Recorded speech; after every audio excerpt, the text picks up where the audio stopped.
It's the best night of the week. We hope you're hungry for Pizza Night with Niki and Mike here on Mercado Airwaves. Now, here are your hosts for Pizza Night, Nicole Mancha and Mike Mercado. Happy holiday, friends, and a happy new year from us here on Pizza Night with Niki and Mike. I'm your host, Mike Mercado, as always joined with the beautiful Nicole Mancha. Nicole, how are you? I am wonderful. It's a snowy day. How was your Christmas? It was great. It was relaxing. It was full of alcohol. That's so always wonderful. a good, solid That holiday. sounds like a Monday for you. Thank you. I hope each and every one of you guys enjoyed your Christmas, enjoyed your holiday, and we hope you all have a safe and wonderful, fun-filled New Year's Eve and New Year's Day. And today, all we're going to talk about is New Year's resolutions and how that impacts your friends, your family, and your significant other. It's going to be a fun show, Nicole. Any first thoughts before we get into it? I think that New Year's resolutions are amazing. I know people have really mixed feelings about them because, you know, you shouldn't just wait for the first of the year. But I think there's something to be said about the new start, right? Like, because you feel like it's a brand new time and it gives you that push to kind of do it. Cool. Well, before we get into it, let's take a quick break and we'll get into everything that is New Year's resolutions right here on Pizza Night with Nick and Mike. If you would like to support Mercado Airwaves, visit us at patreon.com/Mercado Airwaves. Find us on iTunes at Mercado Airwaves. Keep up to date with the show on Facebook at Mercado Airwaves. You can see all of Nicole's work at typingwhentipsy.wordpress.com. Follow Mike on Twitter at mmercado2333 and on Instagram, Mike Mercado2333. Mercado Airwaves is brought to you by supporters at patreon.com/Mercado Airwaves. So, Nicole, on average, when you've made New Year's resolutions, how long have they lasted? They usually last most of the year, to be honest. I think I have lapses, but I always kind of jump back on it. Like, I think my one last year was going to the gym, and like you've been there, obviously there have been weeks that I haven't gone, but for the most part I try and keep active, even if it's not being in the gym. But I work downtown, so I walk a lot downtown and kind of get out and just keep going. But what about you? You know what? I usually like to start my New Year's resolutions, quote unquote New Year's resolutions, a few days before New Year's. Yeah. So that way I don't feel like I'm in that lump sum, and I also don't have that pressure. So like I've already started kind of doing some of the stuff that, you know, I really want to get ahead of. And I've been doing a couple of the things that before we went on vacation that I didn't want to do so much of. So right. Like drinking pop is definitely one. Like, you know, want to get down to a certain weight, and there's certain financial things I want to take care of. So, you know, it's definitely something you want to get a hold of. Now, do you ever make a New Year's resolution knowing full well that it's kind of bogus? Like, it's just kind of like, you know, just using that excuse, like, oh, it's a New Year's resolution. Well, I guess better now than ever, or whatever, you know, like, yeah. I mean, being cynical of it. Right. I think my biggest one is like, I'm gonna lose 40 pounds this year, and it's like, it's probably not gonna happen. And to be honest, I'll be happy if I lose 10. So there's, you know, but I think it's having those goals. I have heard though it's better to have small goals, and then when you exceed them, you feel better, opposed to having like larger ones. So I think that's my kind of thing for this year, is having those smaller goals, and then if I surpass, I'm in a much better spot than if I don't. So when do you think you could officially call a New Year's resolution a bust or a success? Oh, that's rough, because I feel like with me, I'm such a bouncer from everything, and it's not that I don't want to, but some weeks are super busy. Like I go to school and I go to work, and I try and balance a home life. So I think that as long as your end goal is you make it, you know, and you go back to it, I think that you're good. I think it's those people, and everybody who goes to the gym knows what I'm talking about, when they drop off in February and you never see them again until the following year. So I was going to say, like, what do you think? Maybe 6 weeks is like the average? I think they actually had a study on it, and it was 6 to 8 weeks is the average. That's why I like to do it a little ahead of it, so I feel like I'm not part. Right. It's not a New Year's resolution, even though it kind of is. It is that idea of like, well, the calendar's changing, like better now than ever. But like, I like to also do things very on the spot, cold turkey. Like I like to almost be in pain. I'm a masochist like that. Like I definitely enjoy being in a somewhat of a struggle. There's some things that I handle the struggle go better than other things, but that's definitely one of those. Now, do you think it's important when you make these New Year's resolutions, especially if you're going to stick to it or like you're being very genuine about it, that you let your significant other or your family in on it? I think it's really important to let the people you're living with in on it. It depends on what it is. Obviously, if there's certain things that people don't feel comfortable letting others know, and that's totally fine. But if you're dieting or if you're trying to work out more, I think letting them know that this is what you're trying to do and asking them for that support. They don't have to constantly be on you or not buy certain things, but letting them know like, hey, this is like my trigger, or this is something that really kind of affects me. I would really appreciate it if you would help me out in that kind of aspect. I think that's really important. I think a big thing is certain people, like you and I, are very dependent on that kind of thing, like food-wise. We're very concerned about what the other person is going to be eating. Neither one of us are starving. If you guys don't know us, neither one of us are starving. But like... Don't let me in with you. But like we're super dependent on that. Like today we literally had a 15-minute conversation like, what should we eat? Like we're not going to eat. Obviously we're going to eat something. Right. But I think being like, hey, I don't want to eat out as much, because that is something that affects both of us. Literally what I talked about. Yeah, right? Like literally I brought that up before we started because if you're going to eat out, it's like, well, then I'm not cooking just for myself. That doesn't make any sense. Right. So, and I don't mind cooking. Like that's the one thing. And like that's why I feel like I try to get ahead of these things. It's like there's not a lot of things I don't mind doing or I wouldn't do. Like it's just a lot of it too is I hate the cold, so I also don't want to be outside most of this time. So like anything that I could do inside the house, or just do one initial soup of something. So like, if I could do one soup of groceries, and then I could just be set for then you only have to do whatever I have to do. Well, yeah, and like we got really lucky because my mom gave us that Costco card. Yes, so shout out to Lady Mancho. Yeah, shout out, Mom. Thanks, you're the best.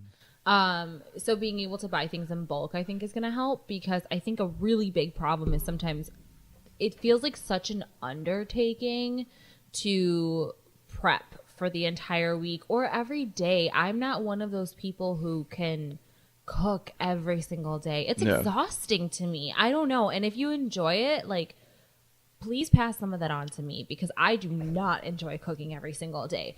I have no problems, though, cooking one day, breakfast and lunch, for the entire week. Right. That doesn't bother me, because I don't feel like I've lost a bunch of hours. By the time I get home, and then if I cook, it's like there's an hour and a half gone. And that's a big bummer to me. I don't know why. It just feels like a really big, like, oh, well, there goes my entire night, because now it's 7 o'clock and I have to take a shower and go to bed. How long do you, I don't know if you know this offhand, but I wonder how much a lot of this has to do with just being disciplined, one, like trying your best to be disciplined, but also it becoming a habit or like muscle memory. So everything we talked about, after 6 to 8 weeks, a lot of people fall off, or, they stop with whatever they were trying to achieve. But I wonder for those that do succeed in it, if how much it has to do with it, where it just becomes repetition and like, I don't know if it ever becomes fun, but it's just part of your day, becomes whatever you want it to be. Right. So, let's say, what resolutions you want to spend an hour each day with your kid reading. And it's like, for the kid, it's nothing, but for you, that hour could be anything. It could be an hour of binging something on Netflix, to working on the bills, to doing one more errand, but the discipline and making it part of your day and being able to do that, I wonder how much of that also that definitely plays into everything, not just our New Year's resolution, but our daily lives. I think they said, my mom knows all this stuff offhand. I'm not that smart, guys. But my mom was saying that it's like 2 months, I think. If you do something straight for 2 months, it becomes a habit. I think for most people that's true. I don't think for me that's true. I can literally work out every single day and then be like, I don't want to, and then not do it for 2 weeks. Yeah. It's not a habit for me. I think it's just making it part of your routine. I'm very scheduled. I like things to be at certain times on certain days. And when I get into the habit of doing that, I'm much better. So if I'm like, hey, I have to work at 8 o'clock and I have to leave for work at 8, I can be up at 7, get a half an hour workout in, shower, take the dog out, and still be out the door at 8. Mm-hmm. That for me, like that schedule and knowing I don't really have to get up any earlier, definitely helps in that aspect. I think knowing what works for you is really important. Like, I know you like to write all of your stuff down. Yeah, I'm definitely. And here's the funny thing, though. It's like, I don't like doing that on my phone. I don't like doing that technology. Yeah, I'm somebody who likes to write things down. It's we're part of that we're still part of that middle ground that still used to take notes. Yeah. So it's like I still take notes on everything that is life. So even like for show prep, like I have notepads. I don't use that's why I've never bought myself a tablet. Like I've just never been like that. But my organization, like that's something I try working on each and every day. Like even with the way I fold my clothes, or the way I have things in my closet, like I'm constantly trying to reorganize. Just certain things in my life, just because, like to me, I hate feeling like I'm in a rut. You know, when I look outside and I just see snow all day, just the picture has stayed the same. Or whenever life kind of throws that at you and nothing really, it feels like it's changing. I have to feel like when you reorganize certain things, like reorganize your backpack, reorganize, your desktop, reorganize your clothes, reorganize your drawers. Like it definitely, like to me, that's a way that motivates me and keeps me going. And that's the big thing is like, I hope a lot of people, the reason I like doing my New Year's resolutions a day or two or a week or a month before January 1st, whatever year, is you need to be motivated. And a lot of this is motivated. So like let's say you do have a goal where you're like, I want to be a better boyfriend, I want to be a better girlfriend, I want to be a better husband, a better wife, I want to be a better sibling, I want to be a better uncle, whatever it is. You got to be motivated to do that. But I feel January 1st is a nice day for a lot of people to feel comfortable to start something. Absolutely. They get the courage or the gumption to do it. I would also like to think that it should be a precursor for people being able to do that, not just on January 1st, but they could do it on April 16th. They could do it on September 27th. Well, it's like waiting for Monday to start something. It's like, well, why do you need to wait for Monday? I like doing things on Sunday for that reason. Yeah. Like I'm so weird like that. I think it's one of those weird things that you kind of need to decide on your own if you're going to do. I know some people who say, I want to do something different and I want to start something new. I'm going to wait till February 1st to do it instead though. Because I don't have that excuse of after a month, like, oh, this wasn't my thing. Like now I'm in the year, we are in 2018 and this is how I want to approach the rest of my year. I do have a question for you. What do you think about when you make a resolution that affects another person? So let's say you're like, well, this year I'm gonna get married, or we're gonna do this. We're gonna have a car. You know what I mean? Like those things, like things that I think there's levels to certain things. So like, because I know girls like that. Yeah, we're gonna get a car. To me, is like, hey, let's again reorganize. We have a goal that's attainable. We're going to get married. Again, it's something that's attainable, but it's also something that, like, it's not just physical, it's emotional. Right. It's like a car. Or a pet. We're going to get a pet this year. It's like that's another certain level. We're going to take a vacation this year. You guys heard it here. He said it. I swear. You don't control the editing, so there's no way you can put that on loop. You have no idea how that works. Nice try. But yeah, like I definitely think there's levels to it, but that's a very interesting point. That's why I like to think a lot of these type of things to me is self-reflection. Whenever I can have self-reflection, I try to take as much advantage of it as I can, especially when there's more days than not, just being human, that you're not going to do the things you say you're going to. You're going to fall into a lazy rut. It's all about when you're not doing that. You have to have more good days than bad days. It's like you're not a robot. You're not something that they're creating in one of these Asian countries that's going to take over the world. Like, you have to understand that you're going to lab some days. So some days where, some of the best athletes in the world can't keep up with these diets. Right. Sometimes it's going to take you a little longer. But I also think, too, there's no rush in certain things. Mm-hmm. Like, I agree. Like, any day, anything can happen to any one of us and, show's over. But at the same token, like, you're not – if you're – let's say one of them, it's the easiest one. Let's say you're trying to lose weight. Like, let's say that's something I'm trying to do. There's no difference between – me losing the weight now and me losing the weight tomorrow. Like, there's no, other than being healthy, there's no other benefit. Like, the healthy way of doing it is taking your time. Right. So it's like, you're not Hugh Jackman playing Wolverine. You're getting ready to play a role. Like, you're not getting paid millions of dollars to sculpture your body like an athlete or these pro wrestlers or these movie stars. You got to do it the healthy way. You got to do it so you feel better. And if that eventually makes it so you get to a point where you're working on your body because you want to feel better and trying to meet somebody, or you're doing it just for self-confidence, or you're doing it for your health, whatever the reasons may be, you got to have the right motivation behind it. You got to do it healthy. And I feel like that's, It's part of it. it's part of it. Yeah, no, that makes sense. I was just wondering because I always think about people who make goals for like the family. Like I have a friend who wants to, she wants to go, what is it, zero waste. That's interesting. She's got 2 little kids and she's married.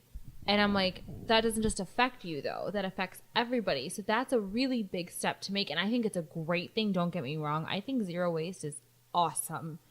That's, you're doing so much for your planet, and that's one less footstep that you're leaving. But I also want to know how realistic it is and how you can kind of make those large decisions, because that's like toys and meat and things like that. It's very difficult. Sure. And if you're willing to give it a try and everybody's on board, then why not? And when you're the head of the household, then you just make those type of decisions and you go for it. I just think, it's different when, it's kids and it's all about communication. Right. And again, just those type of decisions, I don't think are New Year's resolutions. I think we disguise them as that for having the courage to do something. So there's a date and we have to do it because there's a date to it. Yeah. But other than that, that's just a life decision that you got to talk to somebody about. Yeah. And you know what? Sometimes they work, sometimes they don't, and you got to be willing to be flexible both ways. Maybe it works out completely for them, and it's a great transition. Maybe it doesn't work for them, but they have to be willing to go with the flow and just with like anything else, work with each other. Yeah. When you make a decision like that. But as we start kind of wrapping up and we start letting people get ready for their weekend, their New Year's Eve, their New Year's Day, all the food, the family, the football games, everything that comes with the holiday. What do you think about? What comes to mind when you think of New Year's and New Year's Eve?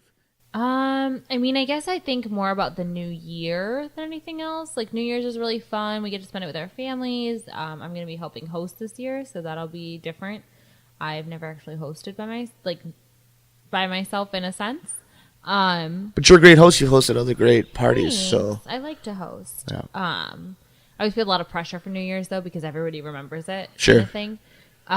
But I think about the New Year's a lot and how at least the first 2 weeks I always feel very fresh. Sure. Like everything is really fresh and really new, and even if it's really cold and gross and nasty, you kind of get that feeling of this is a brand new year and anything can happen. Right.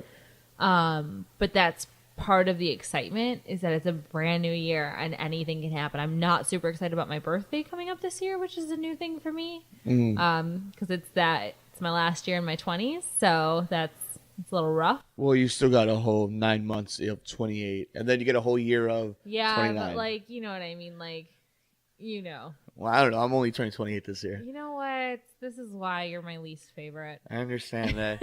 At least for me, New Year's Eve, New Year's Day, the whole holiday is just, again, it's time for reflection, at least for me, and it's a time for good food, hang out with family, and just enjoy your time with everybody. Really fast, we didn't get a chance to say this on the Good Brothers on Christmas, our Christmas episode, but for all those, we know this is a hard time for a lot of people too. So sending up some love for anybody who has a hard time during the holidays for whatever reason, whether they choose it, whether it's just the way life is or whatever. Just a shout out to all you guys, sending all the love, and hopefully you guys enjoy whatever holiday, whichever way you want to throughout the holiday. And at the very least, just we could keep you company for a little bit. But Absolutely. For at least for me, for the New Year's, I'm very excited just to keep working on the show, keep working with you guys. I'm excited. It's every year we get a chance, another time around the sun. It's another opportunity to do something. Now, ups and downs, whatever the case may be, as long as you get another day, you get another chance to For sure. fix all that. So What's I'm your happy about it. biggest New Year's resolution right now? What is your big one, top of the tier? Because I feel like everybody has a couple of little ones, I would like, and again, we've been working on it for a little bit, but I would like to take the show to a bigger audience, like a larger audience. That's a lot of work. 365 days is fine, but I got my whole life to do it. So I'm not worried about it, but it'd be something great to see. Other than that, just, try to be better. every day. There's gonna be days where I'm a jamoke, and there's gonna be days where I'm A1. Then there's days in between it. But what about you? So my biggest thing, and you guys are catching this on radio, I want to be cleaner. And for those of you who don't know me, it's a very big task. Mike is so patient. Good luck. Because I am such a messy person. I am such a good, I'm good with, making sure money is together. I'm good with getting groceries. I'm good with cooking if I have to. But I am so bad with cleaning. Literally, I will just, replace clothes in baskets. There is no cleanliness. Mike just gets sick of it sometimes and throws all my shit in one pile and is like, I'm done with this. You belong with the Flintstones. You are a dirty little hamster. Yeah, you're a dirty little hamster. I know, the dog is cleaner than I am. Unbelievable. But yeah, that's my biggest top tier one. It's gonna be a lot of fun though. I'm excited for everything. I'm really grateful and just as always, just so thankful and for me. For you, for our life, and also just for the year that was 2017, for all the craziness that was, for all the unbelievable downs that we had. Just the fact that again we get another day to try to make it better. It's anything that we hope for, just as crazy little monkeys with bigger brains. So I'm excited for 2018. I'm excited for each and every one of you guys, for a prosperous 2018 for each one of you guys. Thank you so much. Thank you, Nicole, for being part of this, for helping out so much of 2017, not just behind the scenes, but being part of the show, being such a catalyst of it. So thank you. Here's to a great 2018 for you. And thank you to each and every one of you. Guys can keep in touch with all of us during this holiday. I'm on Twitter at mmercado2333. Do us a huge favor, subscribe to us on iTunes at itunes.com/Mercado Airwaves. If you're an Android user or a Google user, we have you, all cleared and set up for you guys on SoundCloud.com/Mercado Airwaves. Each and every one of our shows also is brought to you by our amazing producers at Patreon.com/Mercado Airwaves. If you have a business and you want to introduce your brand to our diverse audience with all our diverse shows, check us out at Patreon.com/Mercado Airwaves. We have a tier just for you. If you'd like to comment on the show, we're on YouTube, YouTube.com/Mike Mercado 2333. So subscribe to us right there as well. And of course, you can like us on Facebook at Mercado Airwaves. Nicole, any last words of 2017? I hope you guys have the most amazing end of your year and the most amazing beginning of your new one. And I'm super excited to see what we kind of grow into next year. I think that it's going to be an amazing year all around. For the amazing Nicole Mancha, I am Mike Mercado. Thank you so much for joining us here on Pizza Night with Niki and Mike on Mercado Airwaves. Thanks for joining us here on Pizza Night with Niki and Mike here on Mercado Airwaves.